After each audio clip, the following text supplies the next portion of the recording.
Kevin, Deadpool and Wolverine, you guys are knocking it out of the park from what I've seen so far. Thank you. Before I get to that, Yes. Since the last time we've talked, I've become a massive collector. I love Hot Toys and Sideshow When stuff. was the last time we talked? San Diego Comic-Con 2022. 2 years. So in the past 2 years, I've become a big collector, and I Yes. know you're a pretty big collector of things Yes. yourself, stuff. Yes. What is your most prized possession? What are you after when you're collecting stuff? I collect a lot of the childhood Star Wars toys that I had when I was a kid, or the ones I didn't have when I was a kid and wanted primarily, Exactly. right? That's how the collector bug gets you. Yeah. And you mentioned Hot Toys. I love the Hot Toys because they are perfect representation of.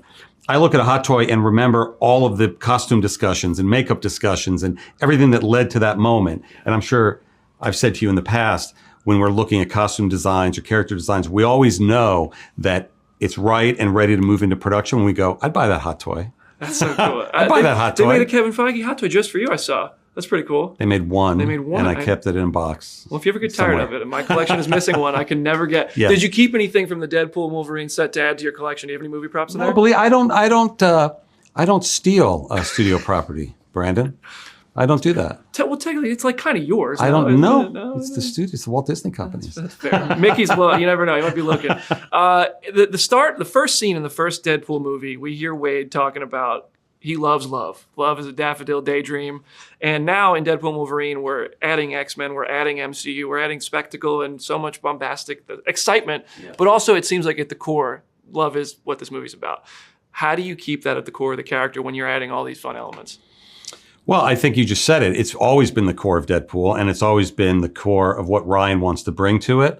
And you see in the beginning of the footage and in the final trailer that we just released, he says, "I know I joke all the time, but I just want to matter. I want to do something."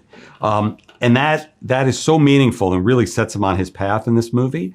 And that all came from Ryan saying we're going to do a third movie, and a third movie now with the resources and access to a much bigger part of the universe in the MCU. How do we do that justice? Is this movie more improvised than any other Marvel movie before? No. Really? No, it's not. And I don't know if that makes it sound less fun. Ryan and Sean are incredible professionals that plan and develop and plan and try things. So there's improvs. But I would say 90% of it is scripted. Yeah. Is scripted. That's cool. I would, man, those sets are probably so much fun to Yes. see these guys work. Now, with the MCU joining Deadpool, that means Deadpool's also now joining the MCU. Maybe eventually he shows up in another character's property or in an ensemble property. If that film is not rated R, have you started to already think about how do we fit Deadpool into the PG-13 setting? Well, I mean, yes, and what's fun, obviously, about the comics is anybody pops up anywhere. But also what's fun about the team-ups in a Marvel team-up is it's almost always characters that don't belong together. I remember sitting in interviews like this when we were I think promoting Iron Man 2, and people knew that we had Thor in production, and we had announced that we were going to make an Avengers movie, and people were going, how in the world is Thor, this Norse mythological god, going to be able to be in a scene with Tony Stark? Mm-hmm. How's that going to work? And my answer was, well, that's kind of the movie. That's kind of the whole idea, is to take these people that shouldn't be together and put them together. Yeah.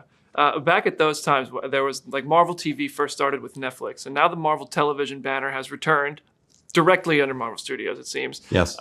How much more collaborative do you think Marvel Studios and the Marvel television for stuff that's going to Disney Plus is compared to how it was back when it was Daredevil and Punisher on Netflix? Well, yes, as you say, it's all still under Marvel Studios, which was not the case with the previous incarnation of Marvel Television. But one of the reasons we wanted to do that is so that the animation team can get the Marvel animation team that just did X-Men 97 and have a bunch of great shows in the works, some of which are done and then coming out next year.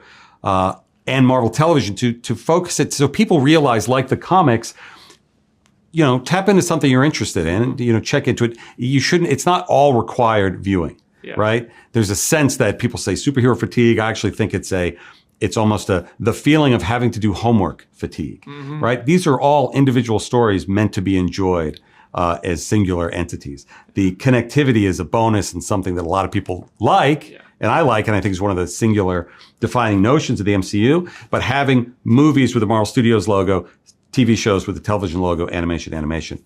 Seemed pretty smart. Yeah, man, keeping you busy. Called too. television, Good stuff. television. Speaking of connectivity, one thing, when I was a kid, X-Men movies, I came out about 10 years old, and I loved the X-Men movies. And then the MCU came 2008, fell in love with the MCU, Iron Man, the Avengers, and I was like, I really want to see these characters together. And that's how I learned what movie rights are. They can't because Fox had the X-Men, Yes. Disney had the Avengers. Yes. Now they're all under one roof. And I have to ask, is that like those originals, you brought Hugh back. Has Hugh coming back maybe reinvigorated some interest from people we thought might be done?